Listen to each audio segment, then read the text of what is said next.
Pakistan super league जो उसका cricket होना था रावलपिंडी क्रिकेट स्टेडियम में, लेकिन हमने उसको ध्वस्त कर दिया।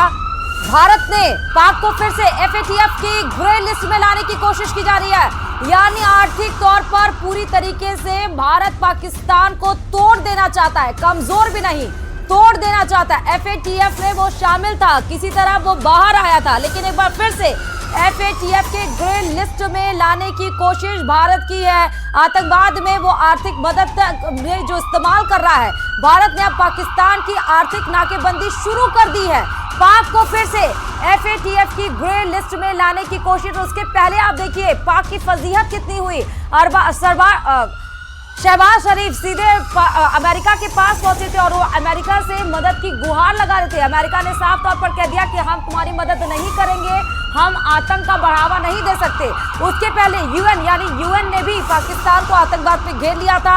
उसने साफ तौर पर कहा कि नागरिकों के ऊपर जो हमला किया जा रहा है उसको बर्दाश्त नहीं किया जाएगा। तो इंटरनेशनल पर तो उसकी फजीहत हो रही है, लेकिन आर्थिक मदद जो आतंकवाद में वो अपनी आर्थिक मदद को इस्तेमाल कर रहा है, जो आर्थिक मदद में उसकी सारे जो पैसे जा रहे हैं वो आतंकवाद में जा रहे हैं। इसलिए एफएटीएफ के ग्रे लिस्ट में लाने की फिर से भारत की तरफ से पाकिस्तान को कोशिश है।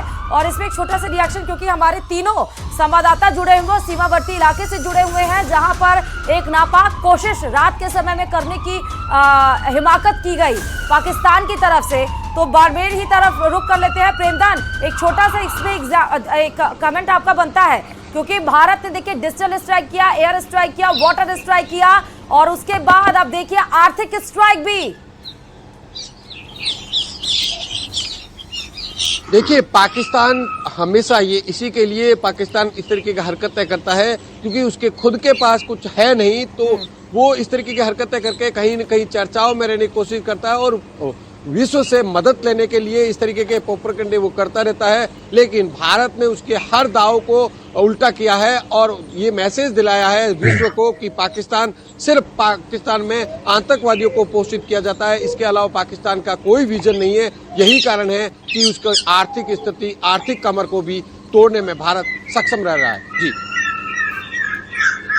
सावलदान, इसी पर आपका भी कमेंट चाहती हूँ। आर्थिक रूप से अगर कमजोर हो जाएगा फिर क्या कर पाएंगे? देखिए, भारत की सेना और भारत की जो तमाम जो जानकार है वो ये चाहते हैं कि भी पाकिस्तान किसी हालत में कमज़ोर हो जाएं, ताकि आगे ऐसी हरकतें नहीं कर, जो पाकिस्तान को जो चलाने वाले जो आतंकवादी गतियों में लिप्त लोग हैं उनका रोकथाम कैसे जाए, उनका खात्मा कैसा, जिसको देश के प्रधानमंत्री नरेंद्र मोदी के नेतृत्व में एयर स्ट्राइक की इनको खुद के घर में जाके मारा है। इसके बाद रात को फड़फड़ाने का जवाब भी भारत ने बेहतर ढंग से दिया, भारत की सेनाओं ने दिया है और लगातार सेना अलर्ट है, उसको मुंह तोड़ जवाब देने के लिए तैयार। आप चाहो तो मैं आपको एक जैसलमेर की तस्वीर दिखा दूं। ये देखिए, मैं सोनार दुर्ग के पास खड़ा हूं। अब तक भी जो ब्लैकआउट की जो पालना है सरहदी जिले जैसलमेर के लोग कर रहे हैं और काली बादल की घटाओं में जैसलमेर है वो तब्दील हो रखा है। देखिए, एक भी घर की लाइट नहीं चालू है। सबसे बड़ी सुखद खबर है, डिसिप्लिन लोग हैं, आदेशों की पालना वाले लोग हैं, सरहदी जिले के लोग हैं, क्योंकि उस वक्त 1965 और 1971 में भी लोगों ने दिल से मदद की थी।